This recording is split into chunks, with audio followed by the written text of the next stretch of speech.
تو بات چل رہی تھی کہ یہ جو قرآن مجید کی آیتیں ہیں سورۃ المؤمنون کی پہلی آیتیں، اس میں اللہ تعالیٰ نے فرمایا کہ کامیاب ایمان والا کون ہے؟ کامیاب ایمان والا فرمایا کہ قد افلح المؤمنون، کہ تحقیق فلاح پا گئے وہ ایمان والے۔ اب جو فلاح ہے، فلاح کا مطلب کیا ہے؟ فلاح کا مطلب اردو میں اگر ہم اس کا ترجمہ کریں تو اس کا سیدھا سادہ معنی یہ ہے کامیاب۔ کامیاب ایمان والا کون ہے؟ لیکن اس کا معنی اور مفہوم یہ نہیں ہے، کیونکہ ہماری اردو زبان محدود زبان ہے، بہت سے ایسی چیزیں ہیں جن کا ترجمہ ہم اردو میں نہیں کر سکتے ہیں، یا اگر اردو میں تو کر سکتے ہیں لیکن اس کے تمام لوازمات کو نہیں بتا سکتے ہیں اردو میں۔ بہت سے الفاظ کی ضرورت پڑتی ہے اس کو سمجھانے کے لیے، جس طرح یہ فلاح ہے۔ فلاح کے لیے ہمارے زبان میں صرف کامیاب کا لفظ ہے، حالانکہ فلاح کا معنی صرف کامیاب نہیں ہے۔ فلاح کا معنی یہ ہے کہ دنیا اور آخرت کی تمام کامیابیاں جس کو مل جائیں وہ فلاح ہے، وہ فلاح پانے والا ہے، وہ اصل میں کامیاب ہے۔ تو اللہ تبارک و تعالی نے اس آیت مبارکہ کے اندر بتا دیا کہ قد افلح المؤمنون، کہ ایمان والے تحقیق وہ ایمان والے فلاح پا گئے، کامیاب ہو گئے۔ اب کامیاب کون ہے؟ ہمارا ذہن کس کو کامیاب کہتا ہے؟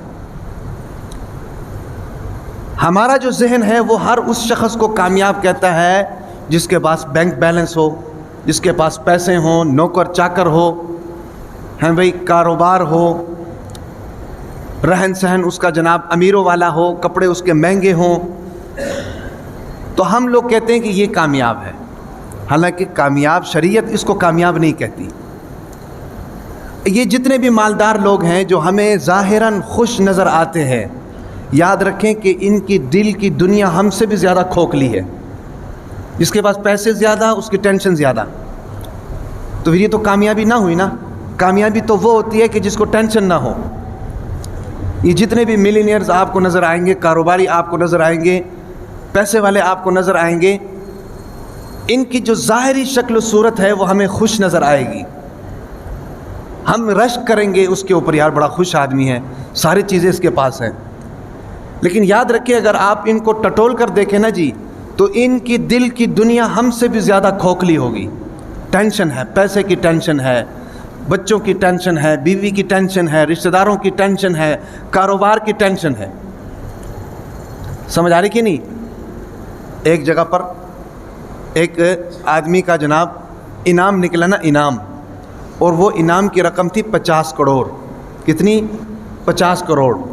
اب جو کمپنی والے تھے نا جی، انہوں نے اس کے رشتہ داروں کو بلا کر کہا کہ ہم اس کو بتا نہیں سکتے ہیں۔ انہوں نے کہا کیوں؟ انہوں نے کہا یہ نہ ہو کہ ہم اس کو بتائیں تو خوشی سے کہیں اس کا ہارٹ اٹیک نہ ہو جائے، خوشی سے کہیں اس کو ہارٹ اٹیک نہ آ جائے۔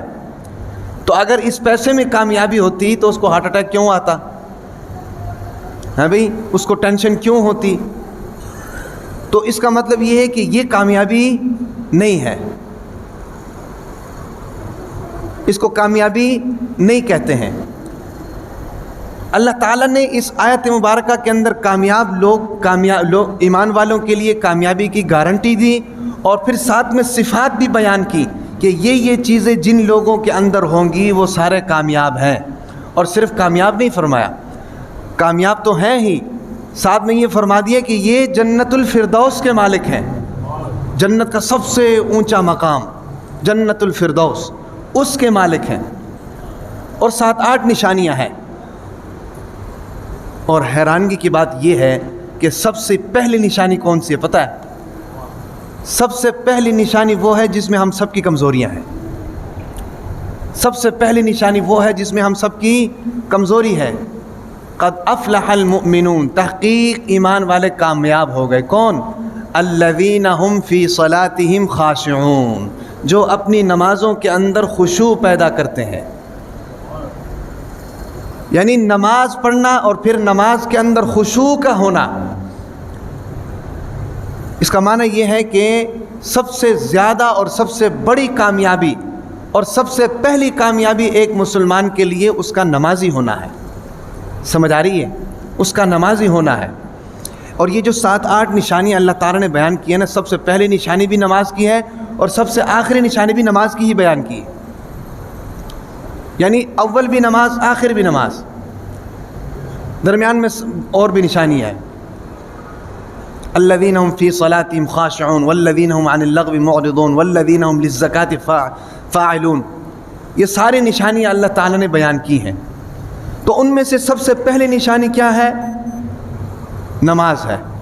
یاد رکھیں کہ نماز ایک ایسی عبادت ہے کہ جس شخص کی نماز پوری ہے نا، اس شخص کے تمام کام اچھے ہیں. جس شخص کی، یہ تو ہمارے تجربے کی بات ہے، ہم نے دیکھا ہوا ہے، ہمارے بزرگوں نے یہ باتیں لکھی ہوئی ہیں. جس کی نمازیں پوری ہیں اس کی ساری زندگی ٹھیک ہے. وہ ایک کہاوت ہے، جس کی نماز جاندار اس کی زندگی شاندار. جس کی نماز جاندار اس کی زندگی شاندار. بھائی ظاہر بات ہے کہ اللہ تعالیٰ کا حکم ہے، جو شخص اللہ تعالیٰ کے حکم کو ہی پورا نہیں کرے گا تو اللہ تعالیٰ اس کی زندگی میں کیسے برکت ڈالیں گے؟ کیسے کاروبار میں اس کے لیے برکت ہوگی؟ کیسے اولاد اس کی فرما بردار ہوگی؟ کیسے بیوی اس کی فرما بردار ہوگی؟ کیسے اس کی زندگی کے اندر سکون آ سکتا ہے؟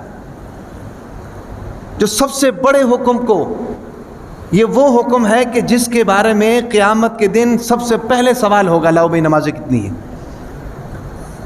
نمازیں کتنی پڑھی ہیں. عبادات میں سب سے پہلا سوال اسی کا ہوگا. تو یاد رکھیں کہ جس کی نمازیں پوری ہیں اس کی ساری زندگی کامیاب ہے. اگر جس کی نمازیں کم ہیں، جو نمازیں ضائع کرتا ہے، جو نمازوں کا اہتمام نہیں کرتا ہے، یاد رکھنا اس کی 24 گھنٹے کی زندگی بھی کمزور ہے.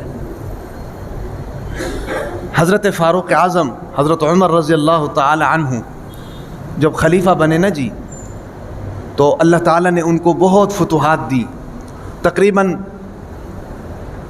آج کل اس دنیا کے اندر 15 ممالک اس جگہ کے اوپر رہ رہے ہیں جہاں تک حضرت عمر رضی اللہ تعالی عنہ کو اللہ تعالیٰ نے حکومت دی تھی. اتنی بڑی حکومت اللہ تعالیٰ نے حضرت عمر رضی اللہ عنہ کو دی کہ اس جگہ پر آج 15 ممالک ہیں. تو جب اللہ تعالیٰ نے حضرت عمر رضی اللہ تعالیٰ عنہ کو خلافت دی تو انہوں نے کیا کیا؟ انہوں نے جتنے بھی اپنے فرما رواں ہیں، جتنے بھی حاکم شہر ہیں یا جتنے بھی گورنر جہاں جہاں پر لگے ہوئے ہیں، جن کو حضرت عمر رضی اللہ تعالیٰ نے لگایا ہے، ان کو ایک سرکاری لیٹر جاری کیا. اور سرکاری لیٹر کے اوپر کیا لکھا ہوا تھا؟ سرکاری لیٹر کے اوپر لکھا یہ ہوا تھا کہ تم ٹھیک ہے کہ تم گورنر ہو، حاکم وقت ہو، حاکم شہر ہو، تم فرما روا ہو، لیکن یاد رکھنا کہ نمازیں ضائع نہیں ہونی چاہیے. نمازیں ضائع نہیں ہونی چاہیے. یہ حضرت عمر رضی اللہ تعالی عنہ کی تحریر ہے. اور فرمایا کہ جس کی نمازیں پوری ہیں اس کے باقی تمام کام پورے ہوں گے، اور جس کی نمازیں ضائع ہوں گی اس کے باقی تمام کام ضائع ہیں. سمجھ آ رہی کہ نہیں؟ اور آج ہمارے اندر یہی کمزوری ہے. ظاہر بات ہے نماز کو جب چھوڑا جاتا ہے تو مصروفیت کی وجہ سے چھوڑا جاتا ہے. اور مصروفیت کیا ہوتی ہے؟ کوئی دینی مصروفیت ہوتی ہے، کوئی تبلیغ میں لگا ہوا ہے تو کہتے ہیں کہ یار میں لوگوں کو تبلیغ کر رہا ہوں، چلو نماز تھوڑا سا بعد میں پڑھ لیں گے. ہاں بھائی، برا کام کرتے ہوئے تو نماز کوئی نہیں چھوڑتا نا، یہ خیال ذہن میں نہیں آتا. نیک کام کرتے ہوئے یہ خیال شیطان ذہن میں لے کر آتے کہ یار تم یہ بھی تو نیکی کا کام کر رہے ہو، لوگوں کو تبلیغ کر رہے ہو، واعظ نصیحت کر رہے ہو، چلو نماز تھوڑا سا لیٹ پڑھ لینا. اللہ تعالیٰ کو بھی معلوم ہے کہ یہ نیکی کا کام کر رہا تھا، تبلیغ کر رہا تھا. میں مخلوق کی خدمت کر رہا ہوں تو چلو نماز مخلوق کی خدمت پوری کرنے کے بعد کر لیں گے، پڑھ لیں گے. میں بچوں کو پڑھا رہا ہوں تو چلو بچوں کو پڑھانے کے بعد نماز پڑھ لیں گے. یہ آج کل ہمارے ذہنوں کے اندر یہ چیزیں آئی ہوئی ہیں. میں بیوی بچوں کے لیے روزی کما رہا ہوں حلال. ایک شخص سے میں نے کہا کہ یار نماز پڑھا کرو، نماز نہ چھوڑو. تو وہ کہتا ہے کہ جی میں تو بیوی بچوں کے لیے روزی کماتا ہوں. میں نے اسے کہا کہ بھئی ٹھیک ہے روزی کماتے ہو اچھی بات ہے، لیکن نماز تو نہیں چھوڑنی چاہیے. تو آگے سے کہتا ہے حلال روزی بھی تو عبادت ہے. تو حلال روزی عبادت ہے، اس کا مطلب یہ تو نہیں کہ اس حلال روزی کے پیچھے آپ نماز جیسی عبادت کو چھوڑ دو. سمجھ آ رہی کہ نہیں؟ یہ چیزیں تو اللہ تعالیٰ کو بھی معلوم ہے. یہ کوئی طریقہ نہیں ہے کہ ایک عبادت ہے لیکن اس عبادت کی وجہ سے ایک فرض عبادت کو چھوڑ دیا جائے. یہ ہماری لا علمی کا نتیجہ ہے، ہمارے ذہن کے غلط تصورات ہیں، ہماری اپنی تعویلات ہیں کہ ہم مخلوق کی خدمت کر رہے ہیں لہٰذا نماز بعد میں پڑھ لی جائے. یاد رکھیں کہ نماز کسی بھی حالت میں معاف نہیں ہے. نماز کسی بھی حالت میں معاف نہیں ہے، چاہے سفر میں ہو، چاہے حضر میں ہو، ہیں بھئی، چاہے گھر میں ہو، فیکٹری میں ہو، آفس میں ہو، ملازمت میں ہو. نماز کسی بھی حالت میں جائز نہیں ہے، چھوڑنا جائز نہیں ہے. ایون کہ حالت جنگ میں بھی ہو تو نماز چھوڑنا جائز نہیں ہے. صحابہ اکرام نے حالت جنگ میں نماز ادا کی تھی. کیا ان کو نہیں پتہ تھا کہ بھئی ہم کافروں کے ساتھ جنگ لڑ رہے ہیں؟ خود پیغمبر موجود ہیں، پیغمبر نے جماعت کرائی، صحابہ اکرام نے جماعت کے پیچھے کھڑے ہو کر نماز پوری کی. سمجھ آ رہی کہ نہیں؟ تو یہ اتنی بڑی عبادت ہے، تو اس عبادت کے لیے ہم تعویلات نہ نکالا کریں کہ بھئی ہم مخلوق کی خدمت کر رہے ہیں تو پھر چلو بھئی نماز بعد میں کر لیں گے. یہ ہمارے ذہن کے غلط خیالات ہیں، غلط تصورات ہیں. تو بات چل رہی تھی کہ کامیاب کون ہے.